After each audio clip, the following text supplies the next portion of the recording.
Today I'm joined by Ben Tansley. After a motorbike accident left him paralysed, the doctors claimed he would never walk again. But Ben wanted to defy the odds. Not only is he now walking again, but he is back training in the gym and has discovered the immense power of acceptance whilst maintaining an incredibly positive mindset. Through beating the odds, trusting the process, and being in the now, join me through the life of Ben Tansley. Yep. What I like to do is I like to go into the past a little bit and, for people to kind of learn a little bit more about you in your words. So kind of whatever resonates with your story and who you are, let's kind of start from around there. Sort of going back many years, I've always been quite a confident individual, really, very sporty and active. Grew up in a family, I've got two older brothers, I've always been very competitive. I've been brought up to be kind of men, if that makes sense. I boxed from a very young age, like all me and my brothers did. Boxing was quite a big part of my youth, actually, from the age dot, really, but I took it up really seriously when I was probably sort of 13, 14. Got to like number two in the country when I was 17, like national finals, got picked to represent England. I didn't represent England because I'd kind of been eating too many cakes and they wanted me to do it, so I couldn't quite make weight, but, but it's still nice to be asked. I've kind of always had a job from a very young age, I've kind of got a great work ethic. And then I was a father. I was like a parent before I was 21, actually. So my son Jude came along when I was 20 years old. So quite a young dad. And pretty much then, since then, my life has just been being a dad. Everything else took a bit of a back seat. And it actually is the best thing about me. The bond I have with my children is amazing. I've got two children. I've got Judy's 17 now, and Fern, who's 15. But as a little trio, we're really great. And from the age of 20, it's just been being a dad. Yeah, that's really lovely to hear. And well, obviously, I'm not a parent yet, but I always love when I do speak to people that are, because you can see how much they love their children. And I've heard it's a love that you'll never really know until you have children. I honestly, I tell everybody, not everybody feels it, which is strange, but it's the first time I actually felt love. I can remember sort of being in the hospital. We had Jude quite early hours of the morning, so once he'd been born, we kind of spent a little bit of time, and then I had to go home. And I can remember laying in bed that night thinking, cool, have I ever loved anything else? Because I actually felt instantly that this little baby just meant more to me than everything. And you're forever telling your partners, your mum, I love you, I love you. But I thought, God, I never felt this, But you quickly evaluate it, and there's all different types of love, But the love for your children is definitely a special one. Oh, it's making me smile. It's really nice. Thank you. So, obviously, now I want to know a little bit more about kind of what happened and led you on the journey of to who you are, obviously not just a father, but who you now are today. Yeah. So back in 2017, like I said, I was a young, fit father of two. Owned a gym, so I was relatively in good shape and just active. And one day we set out to go on a family day out. My girlfriend at the time, she rode a motorbike, so did I. And the kids had actually never been on. Well, Jude had been on the back with the motorbike with me before, but Fern hadn't. So we'd gone out the day before, went and bought all the protective gear, and set out on a family day out that day. It was August the 13th, 2017, and we'd had a lovely day. We went down the coast, done some crabbing, had some food, and then on the way home, we were travelling down a pretty straight road, actually. Kate was in front of me, I had a car behind me, and unfortunately another motorcycle came round the car a little bit too quick, hit me and Jude, knocked us off, and I snapped my back. So I was paralysed from my chest down, so which is T4, which is like nipple height. And I can remember, not the whole day, but I can remember laying on the floor, and I was kind of asked the lady to take my helmet off, and she sort of said, "No, I'm not touching you." I was like, "Please take my helmet off." She was like, "I'm not touching you." I think I shouted once and said, "Please get my helmet off," and then apologised. But I asked her to uncross my legs, and she said, "Oh, your legs aren't crossed." And I said, "Oh, I've broken my back." So I kind of feel like I instantly knew. And yeah, was airlifted from hospital to there, and yeah, it's been a bit of a crazy journey since, really.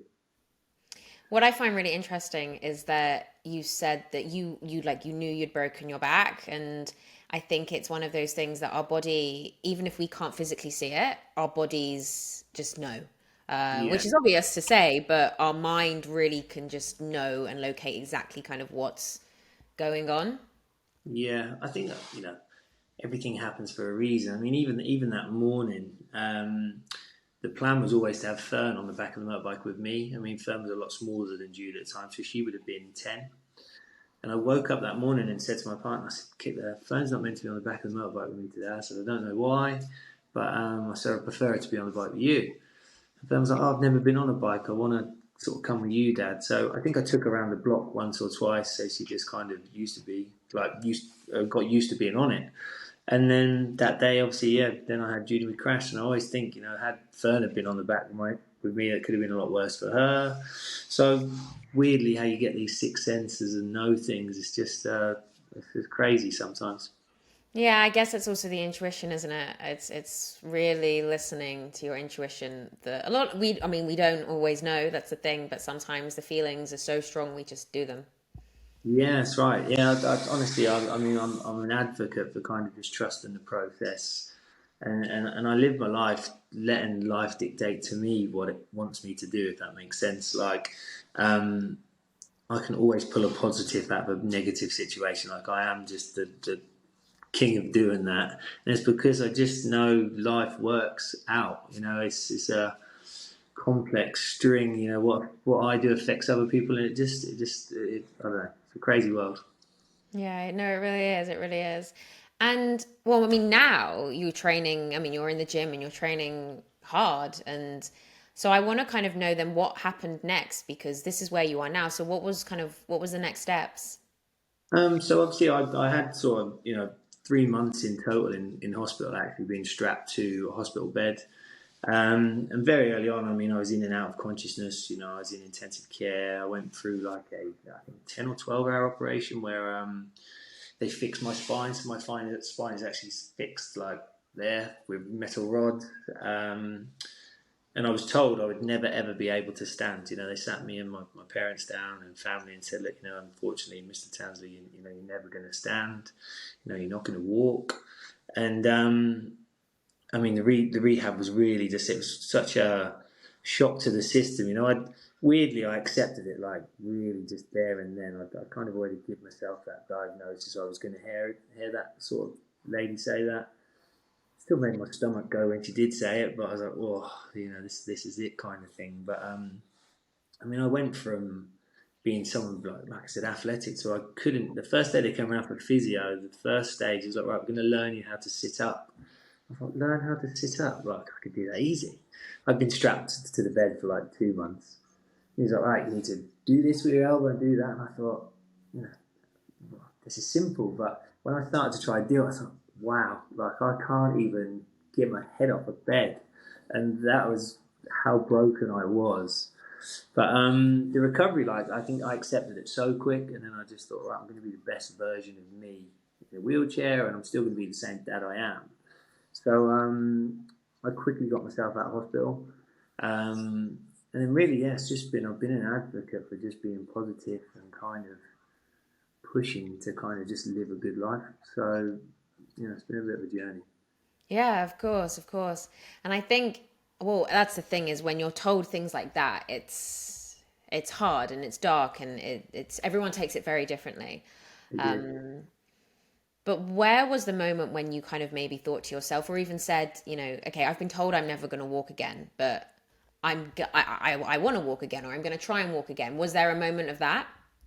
That was actually, I can remember on the day, because people asked me this before, and it's a real strange thing. Like I always say, acceptance is like a superpower. You can't kind of move forward in life if you're still stuck dwelling on what you was, or how you used to be. Like, I think if you're hanging on to things from the past, it's a guaranteed way to make sure the future's going to be the same. And I can remember early on having stages of thinking, "Cool, how am I going to feel when I go on a night out with the lads, or how am I going to feel in this situation?" And I kind of quickly told myself, "Look, you don't know how you're going to feel, so don't worry about it."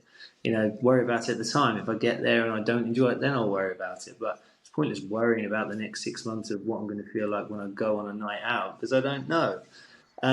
So I accepted things very, very, very early on. And when the lady actually told me, you're never going to walk again, that was weird, because I thought, okay, I accept it. I'm not bothered. I've had a life. Jude's safe. That's all that matters. You can walk. I'd rather push myself around in a wheelchair than I would Jude. But in the other breath, I sort of said to the lady, well, how do you know that? How do you know I'm not going to walk? And she said, well, look, you've made such a mess of your back. You've damaged your spinal cord. She said, it's highly unlikely. And I said, well, actually, in a 10-minute conversation, you've gone from never going to walk to it's highly unlikely. I said, so there is hope. And she actually said, I like that attitude. So I accepted I never would, but actually I strive to kind of push to beat the odds. And that's just been my mentality. Accept the worst and hope for the best type of thing. Yeah, it seems like you've had a pretty positive attitude from kind of the get-go, which is, I mean, it's amazing and it's incredibly inspiring, because it's something that I would say not a lot of people have, but not even that. It's just usually when people are told things like that, it's hard to even say, there's a little bit of hope. So that's actually incredible.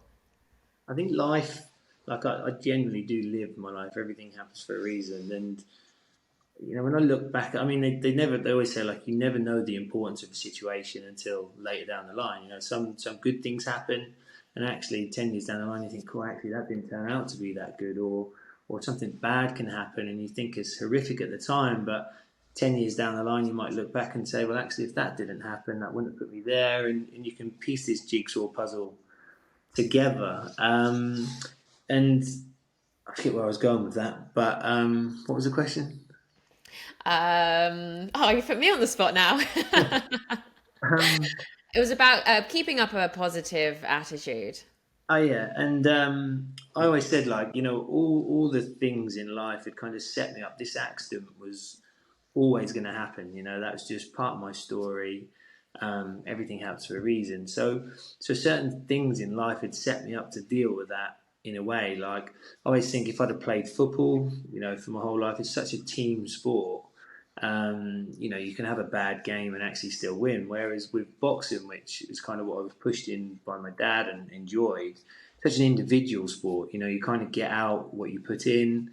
No one is in that ring to help you kind of be the best version of yourself. And that's the same with learning to walk. Like, I had that same attitude because nobody else was going to make me walk, only myself. So, certain things like that throughout life, it just give me that mentality. And being in situations like a nephew of mine, he got cancer at 18, and he dealt with it really well.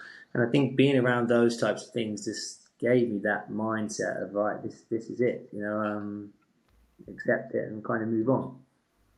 Yeah, and it is the jigsaw. If you could go back, I mean, I'm sure it would take a very long time, but you could go back and really piece together every single little thing which leads you to, the people you meet, the events that happen in your life, where you are now. And it is a really interesting thing. Everything happens for a reason, because when you look back, your life can be going one direction, and sometimes even the smallest thing can happen and it can send you on a completely different path.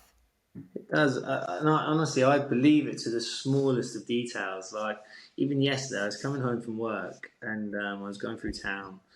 I kept thinking, oh, which way should I go? Which way is going to be the quickest? Like, do I go this way or do I go that way? And actually, when I come to the T junction, there was a car had parked left, and she undone her door to get out. And I thought, oh, I'm meant to go right, just because I was going to go left, but I see the door undone, and I had to wait for her to get out of the car. And just, life wants me to go right. And I believe it works to that small detail, and not just for my life, but me going left could have done something else for someone else's life. And I just think it's just a web of lives which is blending in for good and bad and right and wrong. See, I'm smiling because I'm exactly the same as you. Exactly. It's like listening to myself talk. I'm exactly the same. And even to the smallest of details of being in the car and what direction shall I go today? And if for suddenly the way I usually go, but I'm suddenly drawn to go a different direction for whatever reason, I'll sit there and I'll go, there's a reason I've gone this way. There is, yeah, and it might not have any significance to you, but you could have avoided sending else someone else way, and it does work like that. And I think when you have that mindset, like you never get a negative or bad situation because it's just meant to be, and it just forces you to find the positive in everything. And the thing is, I think it's important because you might not see the positive on that car journey. You might not see the positive in that hour, that day, but that little moment may lead you on to something that could actually happen and you may not even be able to, locate it back, but it can actually make you end up to something that happens in a month or in a year, but all the way back to that turning right instead of left. And it does, I mean, and honestly, I could tell you 1,000 different things that have happened since my accident, um, which I've seen materialize. And I think that wouldn't have happened if I hadn't had my accident. And, everybody always says to me, would you go back and change it? And I genuinely wouldn't, not because of my own reasons, but because of the positivity which has come out of it for everybody else. If I was to say, yeah, let's go back to my fit and healthy self, like, be so selfish because so much good has come from it, and even in my own life, life is different, but I still have an amazing life, and I'm a different version of myself, and I've lost some qualities, but I've gained others. So, I'm content. So, what kind of, first of all, that's my favorite question because people ask me it. And I love asking other people. And I love hearing the response. And ironically, everybody says they wouldn't go back and change anything, which is so interesting. So, with regards to all of that as well, what are you just mentioned about the qualities that you may have lost and what you've gained in yourself? And kind of do you mind giving a few examples? Because I think what's interesting as well is when people do lose themselves or they lose past versions of themselves or qualities of themselves, they really struggle with that because they cling on to something that might not be there anymore. And that is letting go of the past. Yeah, I still feel like I'm the exact same version of myself, like because I've kind of made myself be like that. I didn't want to come home because I quickly understood as well. If I come away and I'm different and I'm down or sad, that don't just affect me. It affects the children. It affects my parents. So I didn't want to come home and be a different version of myself as such. But my biggest attribute, like I said, from a young age, was like my physical ability. My confidence in myself. I was always brought up to be kind of like a leader rather than a follower. So you drop me in a group of people, I would always be the one that kind of led the way. That type of thing. So and if a house set on fire down the street, I'd have been the first one running down there to kind of run in and save everybody. That was just the type of person I was. So the things I loved about myself the most was that self belief. But from a physical aspect, and that kind of got stripped away from me straight away. I kind of always referred to myself as like a wounded lion. I went from this in my own head, somebody who could do anything, to somebody who was actually just strapped still. I went from being the person who would save everybody in a fire to the person that had to be sat there and wait to get saved. So that's such a identity, not crisis, but it was like, wow, I'm different. But actually, the mindset of that still kind of is there, and it actually got highlighted more. So before being in the gym, I could have given 100 people advice about diet or nutrition, and not many people really bought into it or went and implemented it. Whereas now, if I give someone advice about life or positivity and outlook, they go away and actually do use it, and it changes people for the better. So, never before, and I think you kind of get that internal acceptance as well. Like I'm very big on energies and vibrations. Like I think people vibrate in a certain way, and you do feel that. Like you can hear a happy song, and it lifts your mood. You can hear a sad song, it lowers your mood, and it's all due to like vibrations. And never before in my accident did anyone come up to me and say, "Oh, you got a really good energy about you." Like I never got that. But for some reason, after this accident, I get so many people come up to me and say, "Do you know what? You've just got a good energy." I can remember wheeling through London in my wheelchair, and some lady literally chased me for like 50 meters. And she sort of tapped me on the shoulder, made me jump, and I was like, "Oh hi." She was like, "I've followed you for ages." She said, "You're really fast in that." I was like, "Oh, thanks." She said, "I've just got to tell you though." She said, "You've got such a lovely energy about you," and I thought, "Well, why is that now?" You know, and I think it's just because internally I was just more content with myself. You know, I just accepted. Like I'm very much in the now. So I think that's the best thing to come from it. I'm more in the now and living happily than I probably was before. You know, I was very driven before, which isn't a bad thing, but now I'm just more about today, and that's it. Yeah, and I love that because it is being in the present and being in the now, and but that's the thing, it comes with like small things in life, and being in the present and being in the now is so important. Yes, obviously think about the future, you know, because you have goals and or worries or whatever that are in the future. That's okay, but living in the now and living in the present is so important. I think people underestimate it so much. Not a lot of people do it. Now, I mean, you can't blame people for kind of like everyone has goals, ambitions, and everyone's striving to be better. But I think if every day you're waking up thinking about what you should be doing or where you want to be, you're kind of just losing that now, and you're kind of actually never living, you know, because you're always kind of just trying to better yourself, you know. And I think just waking up and actually thinking, I'm happy to just wake up, you know. Like someone asked me the other day, you know, what is it about life you like? I said, I just honestly, I wake up. I like the fact that I get to see the sunrise. I like the fact that I get to see the moon at night. You know, it's just just the simple things. And I think when you really lower the expectations of what you want from life and keep it simple, then life does become pretty amazing. You know.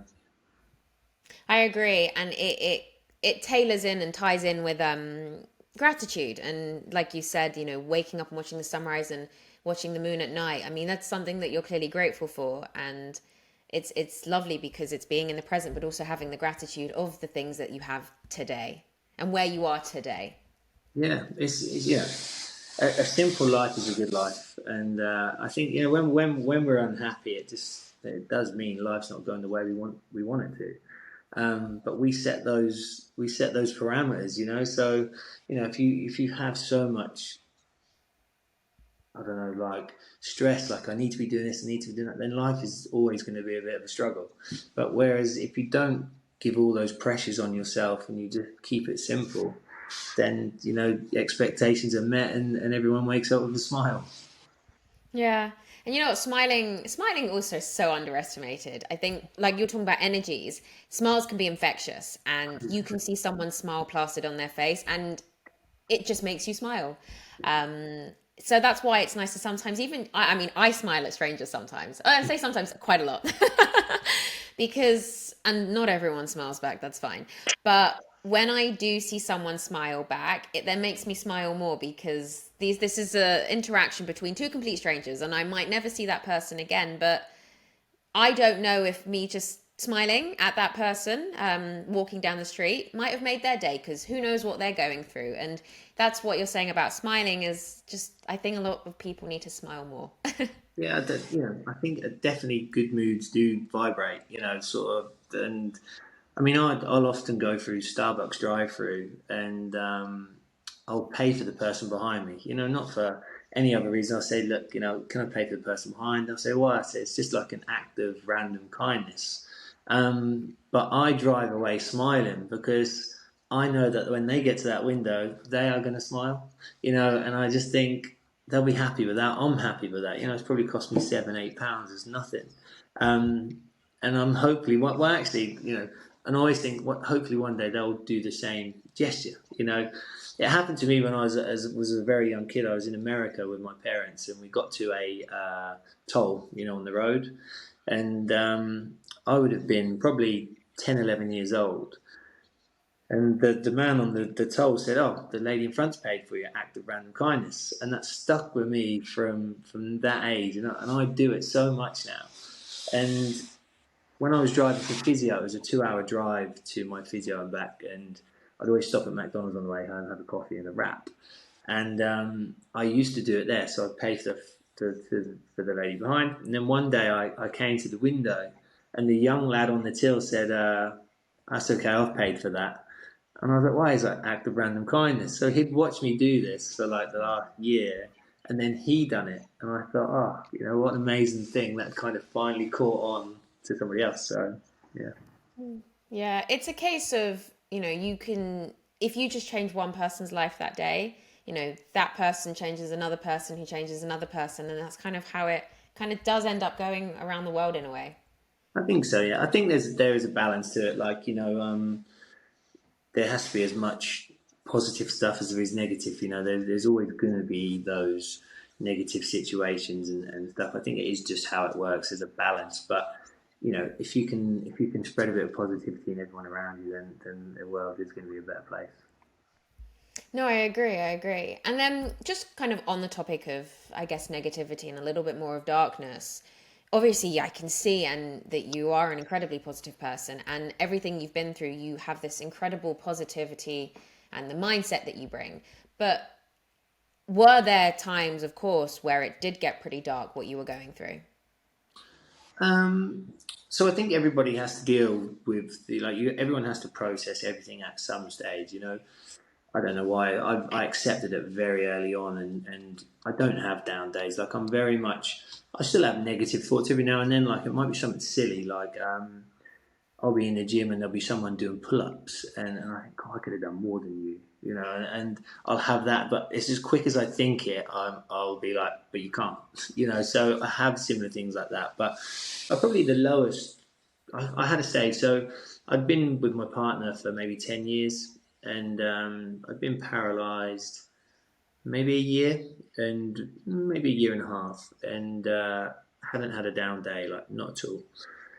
And we broke up, and then I think I sort of went through like a month or 2 months of just like not being myself. And I think at that time I actually processed not just a breakup, but actually being paralysed as well. Because all of a sudden that was like I was like, wow, like okay, now I'm single and paralysed in a wheelchair. Like who's going to want me? That type of thing. And I don't think I did. I hadn't processed it for the last year and a half. I'd just been so busy with physio and just doing everything.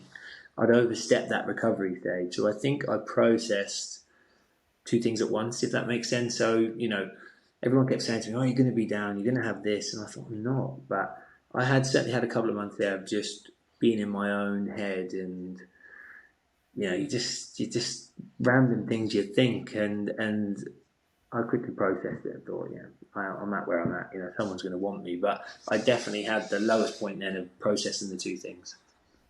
Yeah, and I think that's what happens. Sometimes it all comes at the same time.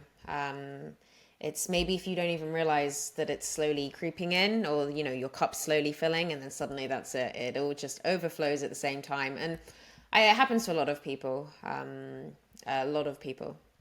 And I think some people are good at dealing with certain situations, and some people are not good at dealing with others. Like, when it comes to me personally, it's like and that recovery being I accepted it so quick, wasn't bothered. I thought I can still have a good life, but actually going through breakups, I don't deal with those too well. It's kind of just it takes a bit of time. I'm a bit quiet, but it's everyone. You can't be good at everything. No, you can't. And breakups are a whole different topic. But yeah, I don't think anyone really can deal with them. Okay. Well, you do meet some people and they're like done and it's cut off and there's no, I don't know, no emotion to it. But yeah, I'm certainly not one of those type of people. It takes me a little processing. I think it's good to have emotion, so especially towards a breakup. Yeah, like I said, there's some things I'm good at, some things I'm not. No, absolutely. Yeah, no, absolutely. So, where are you now with regards to your fitness and everything? So I'm up, I'm walking now with crutches. So I kind of made a conscious effort to dump the wheelchair probably a year and a half ago. I kind of just was sort of using the two, but now I'm mainly up. I use crutches. or a shopping trolley around Tesco's. I'm quite good with the shopping trolley. It's probably where I did my best walking, actually, believe it or not. But or I can pot around the house and I'll hold on things. So I'm up and then I'm up and yeah, life's good. I'm back doing lots of fitness. I've kind of back doing a bit of diet, and I'm now sort of this year's kind of getting a few charity things in place as well. I've kind of just partnered with Red Bull for a charity event I've got coming up, and yeah, just putting some time back into life and other things which are a bit more rewarding. Yeah, no, of course. I mean, that's the thing. It's amazing that, you were once told that you're probably not going to walk again, but it's shown your determination and your drive, um, and your strength, because I think everyone has a lot more strength than they ever realize inside, and it's finding the way to channel that strength into being able to do the things that maybe you're told you're not going to be able to do. Yeah, well, telling me I can't do something is it's like red rag to a bull for me. It's like I like to prove people wrong, and so that for me was always, as much as it's horrible to hear, that was like the biggest challenge I was ever going to get. But I tell people I'm only standing and walking because I remain positive. I didn't allow myself to get down, depressed, or sad. So I give my body that best environment to kind of heal.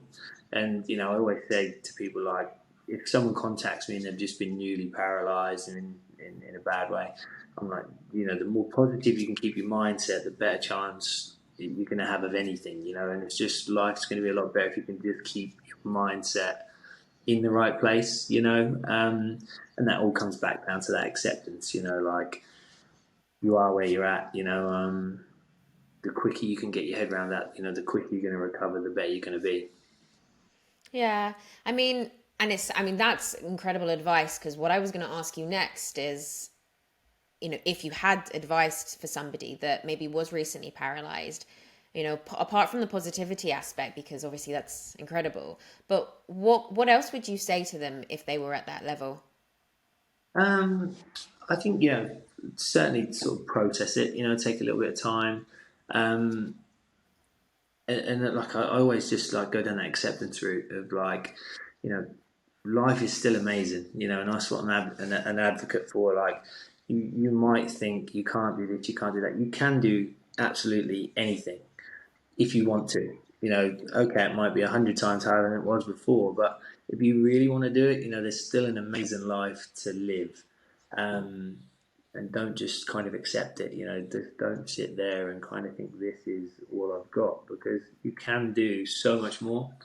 And sometimes people lose that hope. So it's kind of just realizing there is a life to be had. No, I agree. And I think it's important to know in what you were saying that you can try things 1, 2, 3, 10, 20 different ways, but it's not always going to fit the first time, the 20th time, or the 50th time. But if you have that hope and you just keep going, you will find that one moment and that one time and that one way where it does work for you. And then things get easier. Like coming home and trying to get out my wheelchair onto my bed. The first time was a nightmare. Second time was a nightmare. But after 6 months, you kind of roll up to your bed and almost do a somersault. Things just get easier the more you do them. So yeah, trust the process. Yeah, trust the process. I like that a lot. I do. So, is there anything else that you want to share or discuss today? No, I mean, I'm kind of a bit of an open book. I'm always, people can send me messages and I'll answer everything. And it's just, yeah, I don't know. I just live an honest, happy life, really. Yeah, I can see. I mean, for anybody that's listening and can't see visually, I can see the smile on your face, and you've actually had it on your face pretty much the whole time we've been talking. So, which is really nice. It's making me smile back. Yeah, they catch. Yeah. Well, like I said, smiles can be infectious. They can, yeah, indeed. So, if anybody does want to reach out to you, where can they find you? So Instagram sort of mainly. It's Tano underscore HG, so TANO underscore HG. And there's, yeah, I mean, I get loads of different messages, and not all spinal cord related. I try to answer as many as I can. So yeah, definitely send me a message along there. And and even like certainly if somebody's been newly paralysed, you know, I've travelled to the other end of the country to go spend a day with someone, you know, and I do it off my own back because I enjoy it. You know, I know me going and spending a day with someone like that can actually make a massive difference, and I've seen it firsthand with some people. So, you know, if anyone ever wanted me to come down and see them after such an injury, like, yeah, generally, please reach out. Oh, well, thank you. That's amazing. It's been a pleasure to talk with you today. Thank you so much for joining me.